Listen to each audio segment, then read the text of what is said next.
Throughout the 1990s, Toys R Us released several Sony PlayStation demo discs, but there was one in 1999 that caught my eye.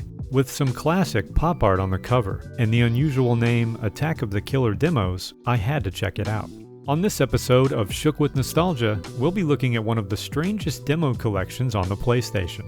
From the slow-paced boxing title Contender to Elmo's letter-collecting adventure. There's a surprise appearance of Cloud from Final Fantasy VII, and in Legend of Legaia, they remind us constantly, this is only the demo version.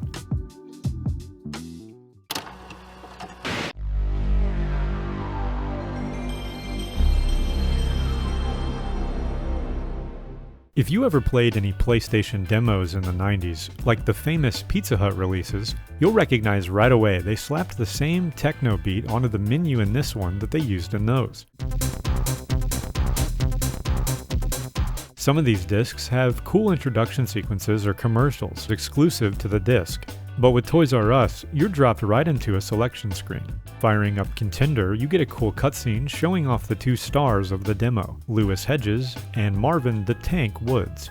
Wasting no time, you're in the ring and getting beat down while you work out the sluggish controls. There's a huge disparity here between these two guys. Lewis is 6'1" and 181 pounds at weigh-in. Marvin is 5'11" and 249 pounds. But the only stat difference is that Lewis is 3 times as fast as Marvin, with no downside. There's some more variety to the characters in the full game, but this is Attack of the Killer Demos. This game fails to go the distance as the opener to the CD, but there's a lot more to check out.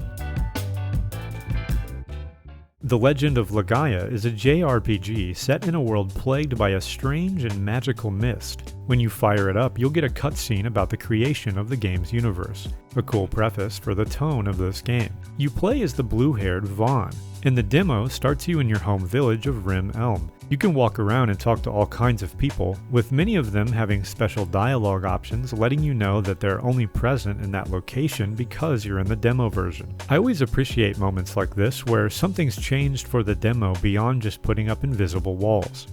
A standout moment in the demo is the combat training on the beach. Tetsu explains you were a child when the evil mist first appeared, and now you're old enough to learn to fight and to join the hunt.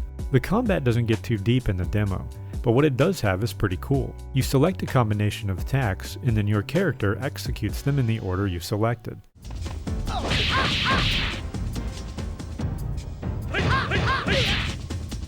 In R4 Ridge Racer Type 4 interactive demo, there's no menu, you're just dropped right into the race. You can drive in first or third person perspective, but this is before the age of proper in-car views, so the first person is just a floating camera on the track. The music switches up several times during the race, really adding some value to the demo CD. In the age before easily accessible music online, any way you could get your hands on new tunes was huge.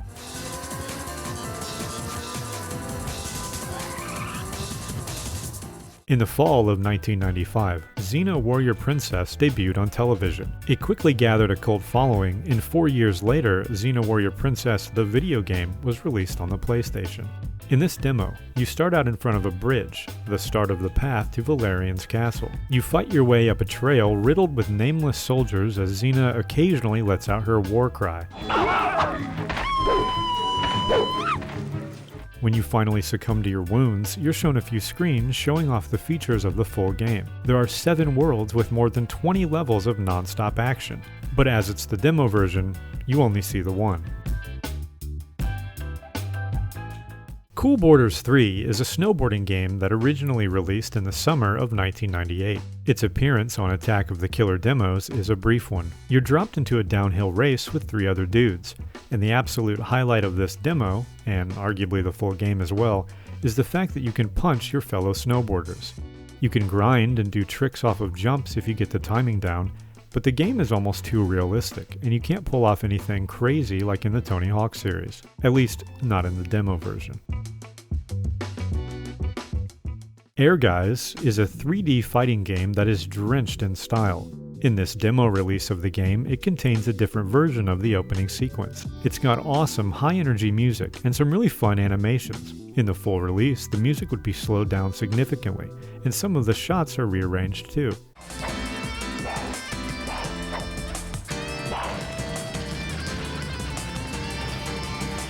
There's a ton of characters in this game, including nearly half of the Final Fantasy VII roster, but in the demo they only let you play as God Hand. In your first fight, you fight another God Hand in a boxing ring. It lets you play a few different rounds, with Cloud Strife from Final Fantasy VII making an appearance in the last fight.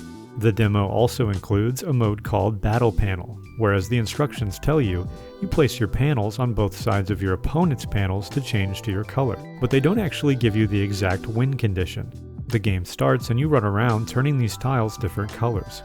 And after about only 10 seconds, it hilariously cuts you off with the text, "How do you like it? If you think it's cool, get the upcoming complete version." I restarted the demo and it never does actually let you play the battle panel.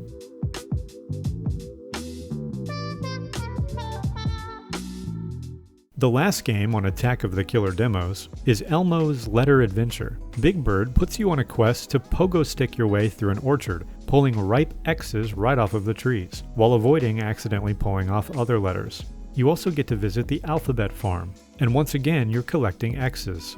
Picking the wrong letter adds a little splat mark in the bottom right, and if you get 6 of those, it's game over.